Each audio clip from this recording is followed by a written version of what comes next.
When these speakers were brand new, you could have made everybody on the block listen to New Kids on the Block. And it kind of gives you an idea of my age and the age of these speakers. My father purchased a CD player when I was a kid. It was a brand new compact disc, and we had gotten Please Hammer, Don't Hurt 'Em from MC Hammer and Roxette's Joyride album. And I mean, these things really hit it hard, hit it home. And music was unlike anything I'd experienced once my family actually got a set of speakers like this. And so, you know, they stayed in the family, didn't end up throwing them away over the years, but you can see what happens to speakers is that they dry up on the foam surrounds. So the speakers actually function, but you get like a ripping and sort of like a rattle and a buzz. And that basically comes from the fact that the foam surrounds have dried out. And that's something you can rebuild with speakers. So what I'm going to be doing in this video is I'm going to remove the 15-inch subwoofer, remove the old foam surround. I got this special kit in the mail from Santon Audio in Toronto, Ontario. So I got a package. And in this package I have brand new foam surrounds and the special glue that's used to apply it to the paper cone and to the frame. So basically overnight these things will dry and be usable again, just like they were in the 1980s. So I'm really excited about that. So it's a real easy process for me to restore these, and I'm doing it out of labor of love because it was a family heirloom and something that I just loved when I was a kid. I didn't have the heart to throw them away. And when I think about it, I go to modern stereo shops, and when was the last time I even saw a 15-inch subwoofer like this? You know, you just can't get things like this anymore. I have the big old amplifiers to drive it. I have the knowledge and know-how to repair it, and I'm going to bring them back to life and use them the way they were meant to be used. All these modern hi-fi stereos that you have in modern home theaters, their subwoofers actually have their own amplifiers and they're self-powered. And this is just going back old school and enjoying it. Some of you will know these as the Realistic Mach 2. They were later rebranded Optimus. And take a quick second here and look at the Tandy advertisement for this unit. The project is so easy. In fact, it only takes 3 tools to do the job: a Phillips screwdriver to do the screws, a razor blade to scrape off the adhesive. Not necessary, but I like to use a paintbrush to help me spread the new adhesive around the back of the paper cone and get into areas where my big hands won't fit so well. Next step is to remove the trim ring with your Phillips screwdriver.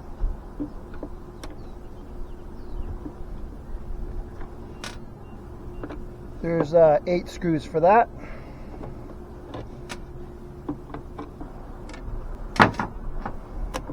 Trim ring's off. Next you'll see that there are 6 brass screws that hold the actual woofer to the enclosure. They need to come out too with your Phillips, just the same way. It's probably easier to do this with it laying down. I just wanted to make it easier to see in a video, so I'm doing it upright for you. You want to disconnect the 2 wires behind the woofer, the yellow and a black wire, and out it comes. I came up with a really simple technique where I just roll my fingers on the back side of the paper cone, and that removes the old adhesive and the remaining bits of surround.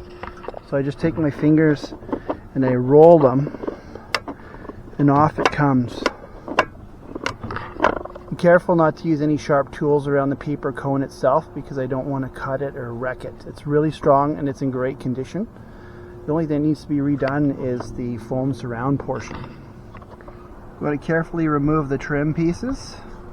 They're kind of decorative, but they're hidden. I'm not really sure what they do, but you need to reuse them.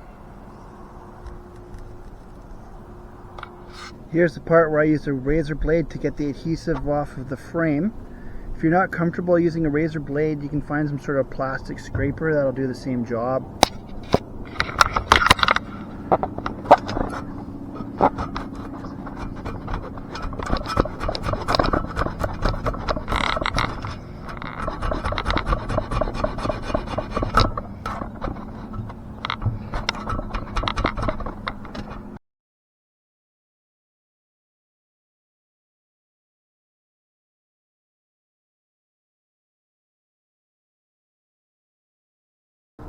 I think it's kind of important to take your new foam surround and practice with it. Figure out exactly how you're going to put it around your paper cone and mate it to your frame. So basically do a dress rehearsal without the glue. Practice a little bit, be careful. It's very fragile, you don't want to rip it. But I've determined that I want to put glue on the inner ring that attaches to the rear of the paper cone first, and then stretch it around carefully. And once it's seated on my speaker, then I will glue the back of the foam to the metal frame.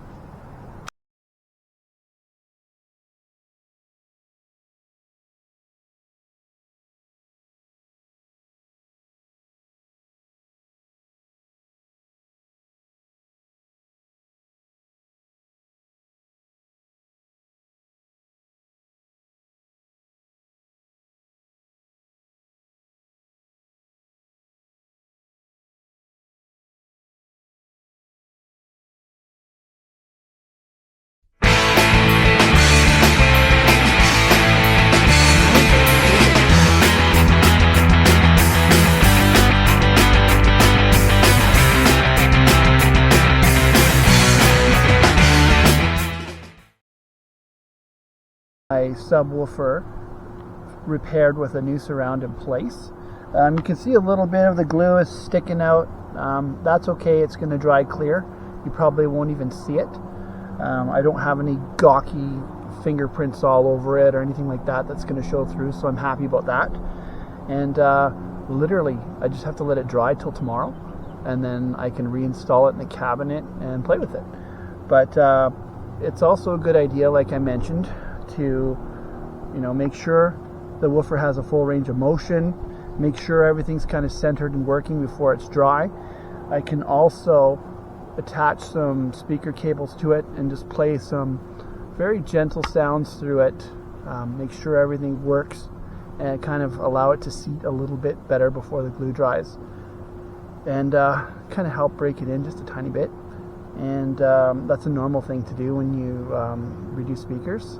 Obviously not crank the volume to the point where you're going to break something or undo your glue, just enough to give it a little bit of motion and sort of help it along. I have to put my trim pieces back on.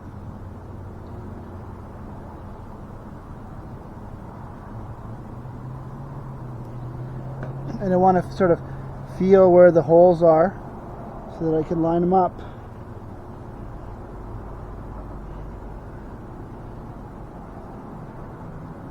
So it takes me about half an hour to rip a speaker out of a cabinet, take the old foam off, prep it, clean it, and get it ready for a new surround. Probably about half an hour to put a new surround like this on and glue it. The glue I used is WD-1 by MWA Adhesives. I just put it on and spread it, just the same as you would any normal white craft glue. It smells the same, even feels the same, but I assure you it's not the same. And it has an approximate drying time of 1 hour, and I'm just going to go ahead and leave it dry overnight. Now the speaker's dry, it can go back in. The beauty is you can't botch up the wiring because the connectors are different sizes. So I'm actually surprised at how small the wiring is for such a big speaker, but I'll just go ahead and reconnect them.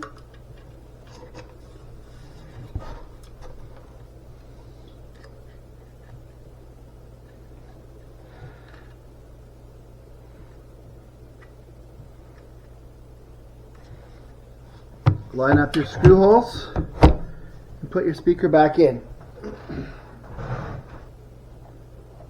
If you're ever out at a garage sale or something and you find a set of speakers like this, you should totally buy them because they're worth restoring. You're not going to find anything like it on the market today. I see these for sale for about $450 Canadian at Wi-Fi shops these days, and you know, you can restore them for less than $100 a pair. Like I said, you can redo the foams for about $59 on the subwoofer and about $19 on the mid-range speaker. And typically with tweeters, nothing ever goes wrong, and so you probably wouldn't have to redo a tweeter. So you can end up having a really hard to beat stereo system for next to nothing.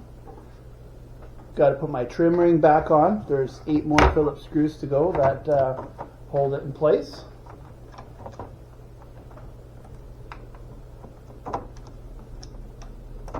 Once again, I just get them in place and started so I can get them all lined up before I tighten them. Done it. I think they look outstanding, and I hope they perform exactly like I remembered.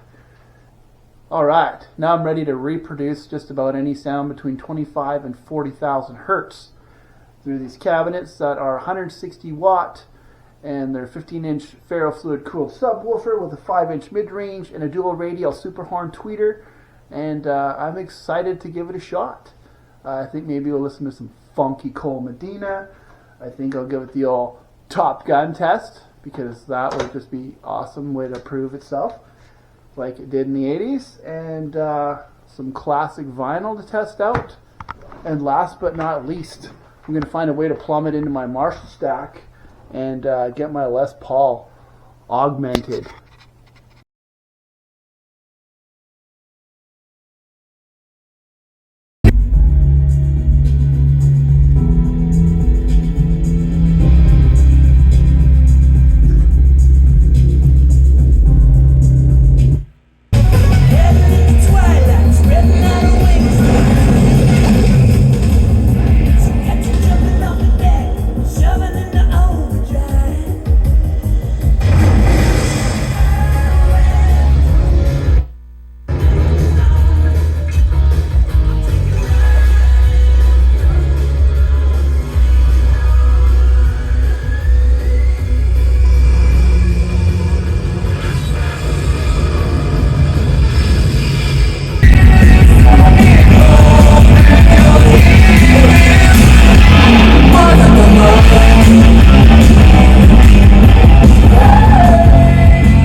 If my neighbors haven't heard Bark at the Moon, they have now.